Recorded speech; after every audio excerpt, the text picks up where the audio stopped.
iza bonke ixopho lonke Highflex yonke ngithi 11 touches ikhona siphume sonke etsheni elimnyama siphume sonke eClermont uma wasexopho ngithi phuma 11. I'm here to protect status Sansa last year because it was my last. Asazi umuntu ayekho esimazi. Nizazi nina nje. Ayizazi thina. Nithemba nina futhi. Hello sanibonani, welcome to Matchday TV. Namhlanje sisendaweni yase Pinetown Civic Hall for the 8th edition ye Pinetown Youth Tournament 2025. Kunama team amaningi azofika namhlanje siwalindele. Sinama interviews esowenza before kuqala i-draw. Namhlanje ilanga le draw, next week ilanga le tournament. So asingeneni ngaphakathi sibabone.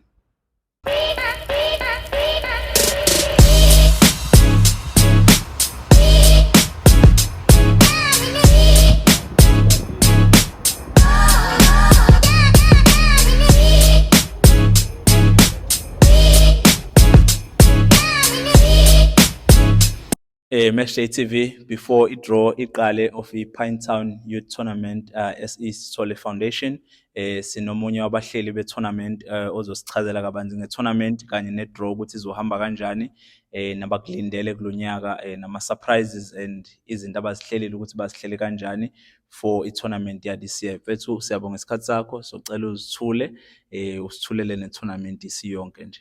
No, angibonge kakhulu kwi-Matchday TV. Sure. Usiboniso wakasithole lo. I'm the founder of i-Pinetown Youth Tournament. Sibiza ngokuthi SE Sithole Youth Tournament, which has been around for almost like 8 years now. Because we started it back then. I won't recall unyaka, yabo. And when it started, bese amateam awu-8. By that time, and I remember one of those teams winile kwaba i-team esasiyibiza ngokuthi Peacemaker bedlala i-final ne-team yase eKwaNdengeze kwakuthiwa iBrazil. It then started ngalo ndlela yakhula yaze yafinyelela ekutheni ize ibe le tournament eyiyona namhlanje. So njoba sihlangene namhlanje, it's our 8th edition, and we've decided ukuthi sihlanganise ama-team la azoparticipate kuyona i-tournament ekutheni sizoconduct i-draw. So there's quite a lot of changes akhona this year in terms of growth ngokwayo i-tournament, because if you will notice last year i-pricing yakhona was a bit less than what we're offering this year. So number one will be getting 100,000, number two 50,000, and the losers semi-finals will each get 10,000. So we're looking at like sibuka indaba yokuthi ama-team participated this year. They are very competitive teams, and we've seen throughout the whole years ukuthi ama-team kakhulu are competitive have been drawn kule tournament, and as a result we then offered nathi i-platform ukuthi akwazi uzo-expose italent le-youth, because the main aim yokuthi siqale le tournament was to bridge a gap between players being exposed in different stages, whereby bezokwazi ukuthi bathole khona ama-offer noma bakwazi ukuthi banikezwe like professional contracts. So Tina, we just that platform, and we're hoping that this platform will draw other like interested scouts and sponsors azokwazi ukuthi as-help noma sisize ekutheni sikwazi ukuyikhulisa le vision ibe nkulu. So we as a founder also sponsor the event, because when you're building a brand you need to also uhlanganisa izinto eziningi kakhulu ukuze egcineni kosuku i-brand ikwazi ukuthi ibe recognized, i-draw i-attention eyidingayo. So kuningi sinako in store, and we're hoping ukuthi ama-team azoyithakasela i-tournament azokwazi futhi ukuthi ayimisele aye forward. Yeah, in terms of a number of team and the draw system, what sisebenza nge-elimination or sisebenza nge-point system, sisebenza kanjani and all of that? Yes, no, basically lapho what I would like to highlight indaba yokuthi ilento le i-tournament we use i-elimination system, ama-team awu-32. So lawo ama-team awu-32 into ezokwenzeka because of ama-challenges wokuthi ama-game agcine engaphelanga within lo 2 days, we then decided to introduce lento yama-4 grounds, whereby 8 teams, 8 teams would participate on these 4 grounds. And then the aim would be to get one winner in those 4 grounds. Yabo. So njengamanje ke we're pushing for that ukuthi at least ama-team akwazi ukuthi adlale wodwa, and then the second day siqhamuke sesizokwazi ukuthi sizodlala ama-semi-final ne-final. Yabo, but they will be eliminating each other. There's no le draw ekhona namhlanje iyona yokuqala yokugcina. Yabo, throughout the whole tournament, and we like the old traditional way of doing it draw, of which ngathi iyona ndlela right. Mfethu asingakubambezeli kakhulu singene kwi-draw sihlangane nabantu. Hayi, ngingakujabulela kakhulu lokho, and ngithembisa nje bonke abantu abasilandelayo nabayilandelayo le program ukuthi they will see something different, and they'll see all esinako in store for everyone that has participated. And we just requesting more support from various local stakeholders ukuthi I support television, I nourish igcine ilento esifisa ukuthi ibe yona, because enye into engifisa ukuthi ngisho ile ukuthi ama-tournament afana nalawa ethu awayitholi support enough. Yabo, omunye umuntu angabuka nje hlela indaba zama-tournament ayitshela ukuthi kulula ingenziwa noma. It's not very easy because you invest your resources, everything kuyona yonke lento usukuyenza, and only to find out ukuthi when you're reaching out to the corporate world noma to companies awayinikezi le attention ekumele ngabe ayithola. Uma ubuka i-location esikuyona njengamanje, we have more than 50 companies, if I'm not mistaken, around the Pinetown, of which we beg and we request ukuthi asondele eduze akwazi ukuzosiza, because Pinetown has been noted as one area la ekune crime corner. Yabo, it's another crime hotspot in a certain way. So in order to eradicate that, we would need to partner with all these stakeholders and sibone ukuthi sitheklisha kanjani, silwa kanjani. Ungayithatha kancane indaba esokuyitshela ukuthi it's not playing any role, but the truth will be, if you're a true soccer player, you invest most of your time in training for tournaments like this. Yabo, you won't be competitive if you don't train, and training requires time. So lesikhathi kumele ngabe usifocus akusona wenza crime, awubusa focus akuyona, you only focus ekutheni you better yourself, you equip yourself. And we don't want to only empower them ekutheni bathole platform, but we also want to give them the proper skills and mentorship ukuze baba abantu aba-right or better citizens at the end of the day. So i-Pinetown Youth Tournament is not just a tournament, a money-making scheme. It's a vision of bringing change and positive change empilweni zabantu. Yabo, it goes beyond that. Uma usuhleli wedwa usuyibuka kahle ukuthi yini kahle kahle inhloso nqanga yalento ithi kufanele kushintshe abantu, kufanele kube khona abantu ekuzothi uma bela bathola ama-opportunities angashintsha impilo zabo nemindeni yabo yela phambili. So siyabonga nje ithuba elikanje, and we hoping ukuthi ama-team njobe ezoparticipate azokhona ukuthi asiprovele ukuthi aphethe liphi talent. Match TV futhi siyabonga kakhulu. Mina ubongayo, ngiyabonga kakhulu. Sure. Sharp. Yes, before i-draw yethu sesithole one of the attendees of i-draw yethu namhlanje, socela ubhuti introduce ukuthi ubani, umele na-AP team, history yabo ne-tournament and expectation yabo, or wakhona yini umuntu abamfunayo kwi-draw. Wonke umuntu oze kwi-draw namhlanje uze ngokukhulu ukuyithemba, so umuntu ufanele ayishole ukuthi ukhona mfunayo noma ukhona msabayo, kodwa sizwele ngayo ubaba namhlanje. Siyanibonani. Ngiyathemba igama lami ngiSipho wakwaKhohliso uGaba, School Gaba. From Two for Joy. Two for Joy team yasungulwa ngo-2004. So yaqala udlala ama-tournament ngabo-2008 and 10 lapho nje. So la size kwi-draw. I-draw ile yase-Pinetown, ngicabanga ukuthi ihlandla lesine sidlala manje. Sike sakuma-final kabili. Sayiwina, siwine kabili mangisho njalo. Siwine kabili. So as a Two for Joy namhlanje izele ukuthi izocosha i-draw. I-draw sifisa naba AP team thina as a Two for Joy. Sifisa naba AP ephambi kwethu singakwazi ukusebenza ngayo. Kuba sisebenza kanzima ukuthi sikwazi uwina i-tournament. So ke akho nto esispectile kangakho, kodwa ke as a Two for Joy size ngakho konke esikusilele noba ukuphi kwenzekayo. Two for Joy. As a part of preparations yenu nikude kangakanani in terms of state of readiness yenu? Siyabona inkundleni zokuxhumana ukuthi some of ama players asedlala on a professional level or adlalela ama team adlala esisingene sesithe ukukhuphuka kwibhola lase South Africa atraina nani kulezi insuku ningathi seni-ready kangakanani for i-tournament next week? Zesi-Two for Joy thina awonke ama-player wethu akhona si-ready for anything ezokwenzeka. So ama-player wethu adlala ku-professional azosiza nje for i-training but si-ready. Si-ready asikho angeke ngiqamba manga ngithi asikho ready. Si-ready kodwa wona i-most yawo akazodlala njengombhobho nobani nabanye nje abazodlala kodwa kuyodlala bakhona ama-team abakhona abadlali ngoba inhloso yethu thina ukukhuphula abadlali uku-improve abadlali ukuthi bakuphi nendawo bakwazi ukuthi baye ku-PSL. Asifuna abadlali abazoya ithi kuma-league amancane, sifuna umdlala aye ku-PSL nje straight nje indlela esebenza ngayo iyona esebenza kanzima. Yabonga.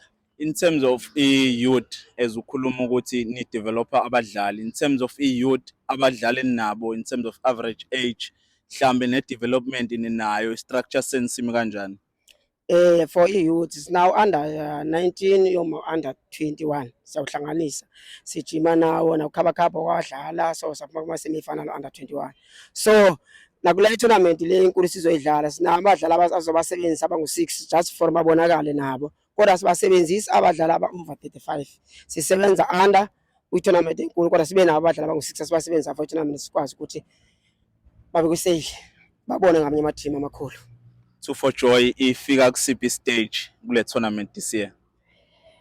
Two for Joy kwe-stage Two for Joy ngathi i-team nje ehlala izibeke ukuthini ukuthi yonke into izoyenza ngendlela efanele and akukho umuntu onothi awodlala athi ngeke ngiwine ngeke ngiluze. Azikho i-team esisabayo thina sithi ngeke sikwazi ukudlala i-team ethile sokwazi ukudlala i-team ethile. Yonke i-team nje esiphambi kwethu sosebenza kanzima ngayo. Siluza abadluza kwazi wina kodwa inhloso yethu ukuwina i-tournament. Ayi nizweleke bafethu, Two for Joy ready, inazi intwana ready ukupromote off to i-professional level. Asibone ukuthi bazothola bani kwi-draw namhlanje. Sure. Phinde sabamba omunye before i-draw sizusisa ukuthi uthini yena ngaphambi kwe-draw imicabango yakhe ithini. Igama lami nguPrecious Sakashozi, ngimele i-South Coast la kwi-SE Sithole Pinetown tournament. I'm here to protect status SAMSA last year because it was my first time joining the tournament last year and we lost on semi-finals. So this year I'm hoping ukuthi sizoeda kuleya 10K wethu. Nisakhumbula ukuthi nashawo bani kwi-semi-final? Yes, ngisakhumbula it was Sundowns. Yeah. It was Sundowns and Siret for Bon. Ifuna revenge. I believe kwi-revenge. I-revenge yenu nifuna kuma semi-final noma nifuna ukuqala ngabe i-tournament iqala? No, noma ikuphi sofica nakhona. Ngibalindele. Abekho mhlawumbe ozama ukuba avoida noma basabayo ukuthi mengase sithi siqala nje game yethu yokuqala siphike bona sothini? I'm ready for anyone. Ready for anyone? Anyone. Okay, in state of readiness e-South Coast ukuthi preparations for ukubuya again kule tournament ni kude kangakanani, abadlali bakhona, coach ready, ama tactics yonke into, umthakathi mekuthi ninayo senemtholile inyanga enihambayo perhaps? I know si ready nje abafana bamba ready, they hungry for a game ne tournament yonke into nje sesilinda usuku. Then nilindele ukuthi nifike kwi-final noma nithathe isicoco noma this time around? Ebholeni nginale believe yokuthi you play for you win. So nami ngingathanda ukubona i-team yami ilapha ya kwi-final. Mhlambe iwin, asazi, football is football. So asisho ukuthi ubani ozothatha i-tournament, nami ngingayithatha ngiyifikele. Yeah. Mesh TV siyabonga kakhulu sis. Ngiyabonga. Yeah, mfethu again umunye umlandeli esimtholile la noma attendee for i-tournament i-draw before iqale bhuti wami ngicela uzazise usho ukuthi on behalf of which team and ulindeleni in terms of i-distance enizoyihamba kule tournament and i-state of readiness senu simi kanjani? Sanibonani, igama Umzo wakambelu, ngizomela i-democracy lana. I-democracy okwesibili izojoyina ePinetown 18. Yeah, izoba i-tournament okwesibili. So ngoyisimo se-draw noma thiwa ubani ophambi kwami anginankinga naye, anginankinga nanoma thiwa ubani njengoba ngize lana cathi ngize ngifithi. Sure. Cathi ngize ngifithi so sobona-ke kule ngizomcosha ukuthi naye ngenze mhlawumbe uzoba ngafithi ngaphezu kwami kodwa hayi angiboni kanjalo. Last time benikhona la kwi-tournament benigcine kusiphi i-stage? Last time sigcine like I think sigcine quarter final I think. Final. Yeah, sigcine quarter final. Yeah. Sigcine quarter Okay, in terms of i-readiness yenu, training, ukuthola abadlali and all of that, ama-preparations wonke nimi kanjani?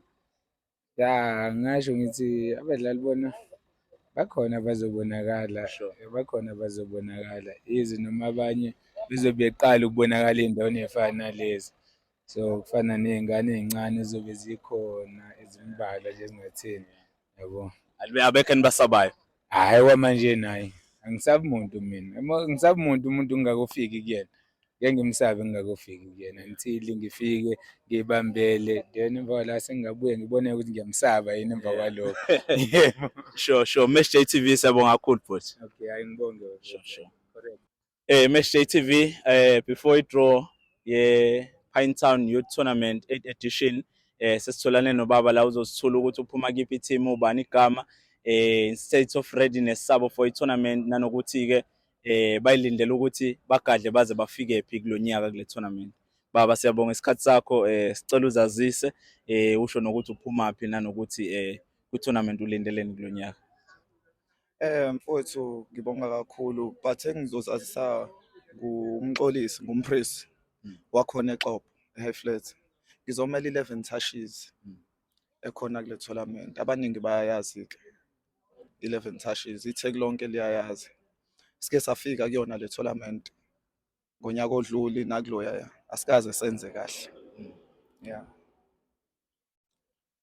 Umngenzi kahle kwenu mhlambe naphuma kulisiphi i-level in terms of iqala nje i-tournament nasheshe naliwasha ijezi noma nathi ukuphuma sekuthe ukuhamba kancane noma nijwayele ukuphela kuphi nendawo?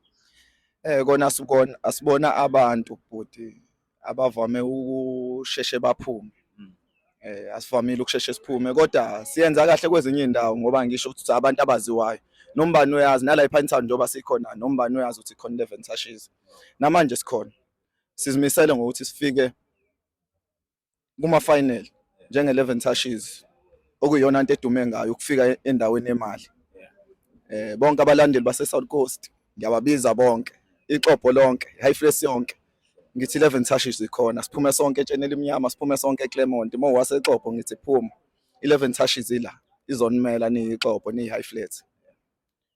11 Tashes isinayo umuntu emhambile mhlawumbe ukuthi uyaziqinisa ithola amanzi noma usawoti sike sibone egroundini sekuphontswa izinto eziphontswayo ugcotshwa namapali 11 Tashes ihamba kanjani kuleyo department? Kona siyona indoda ekholelwa kulezo zinto sikholelwa kakhulu emthandazweni. Sure. Ukuthi njengoba singenzanga kahle manje asike sihambe sibuyele ku-drawing board siphindele khona iyona khatsha esikholelwa kuyona nje mase simemeza le ndoda ephezulu ukuthi ayisilekelele. In terms of ama-players ni ready nuseniwatholile abadlali abazodlala in terms of i-youth system nayo okudevelop abadlali abafana abasabancane ukunika ithuba 11 Tashes imi kanjani ngaleyo ndlela? Yeah, abafana abancane bakhona abafana abancane. Tashes nje ikhona njengoba ngisho ukuthi kuyiteam enkulu akuyona iteam encane bakhona abafana baphelele abanye basuka emakhaya abafana nje abanye bababonile kade begcina ukubabona kule tournament enkulu abase-Jolvet ukuthi siyame kanjani ngoba sidliwe kuyona i-final njengoba silana nje sisuke kuyona i-final ade sidliwa kuyona eJolvet bababonile abafana basha abanye basha abancane. Soqhubeka lapho nje bhuti la isoqhubeka khona sibone senza kanjani kule isithole lesi asikaze senze kahle okuyiyona into esihluphayo ingakho ngibanqenqa bonke abalandeli bethu ukuthi abeze bonke bezosiseka ukuze sikwazi ukuqhubeka sibalethele injabulo. Ukhona mhlawumbe umuntu esenimfunayo kulama team osuwabonile akhona njengamanje noma ukhona umbalekelayo kulama team osuwabonile akhona njengamanje? Hayi njengamanje wabhuti ngeke ngikhuluma amanga njengoba ngithi si11 Tashes akekho umuntu esimsabayo nesingathi simbonile uyingozi iTashes akekho umuntu emsabayo bhuti. 11 Tashes asihlangane nayo after draw isitshela ukuthi izizwa kanjani ngesimtomlilo. Ngiyabonga kakhulu bhuti ayikho inkinga. Hayi siyabonga.